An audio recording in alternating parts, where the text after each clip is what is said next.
Start.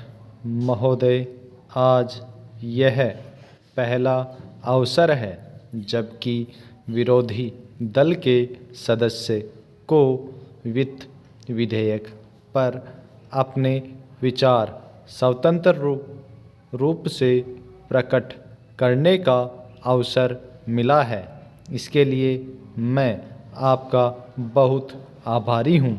इससे पहले कि मैं अपने विचार सदन के सामने रखूं, मैं कुछ बातें आरंभ में ही साफ कर देना चाहता हूं। विराम। आज देश की जो आर्थिक स्थिति है वह ऐसी नहीं है कि आम जनता पर करों का अधिक बोझ लाद सके। विराम। साथ ही साथ हमें अपने भुगतान संतुलन को भी एक निश्चित स्तर पर लाना है।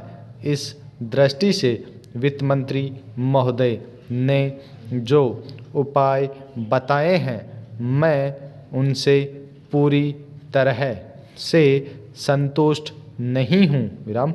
ऊपरी दृष्टि से देखने से यह बहुत ही संतुलित बजट नज़र आता है, लेकिन खेद है कि इसमें देश के आम गरीब वर्ग की पूरी तरह से उपेक्षा की गई है। विराम।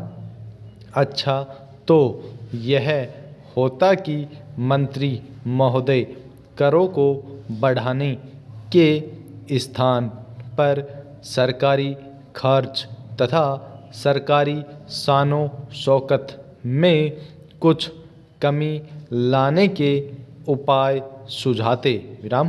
पैराचेंज।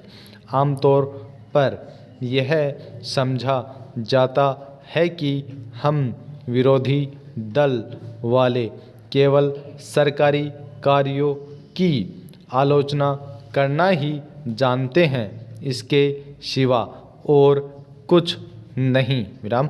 मैं इस तथ्य से पूरी तरह सहमत नहीं हूँ। विराम।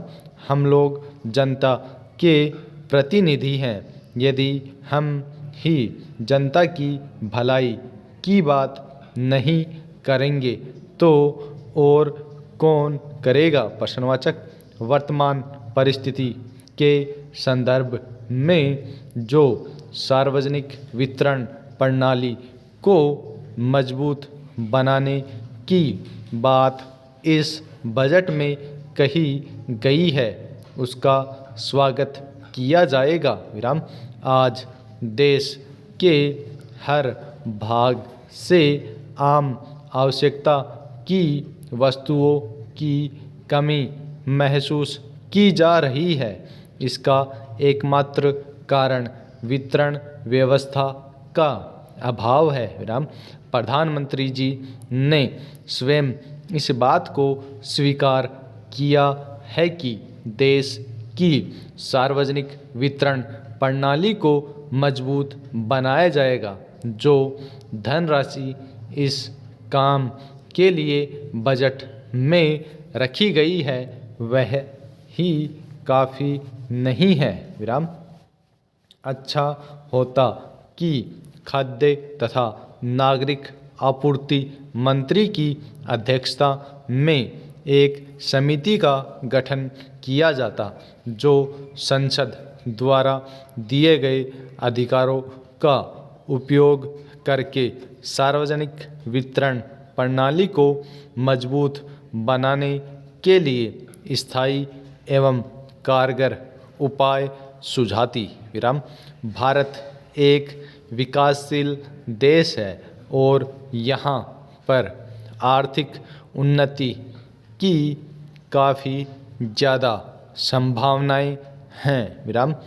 आवश्यकता इस बात की है कि नियोजित विकास के साथ उन्मुक्त अर्थव्यवस्था को अपनाने के लिए भी अवश्य ही कदम उठाए जाए। Full stop.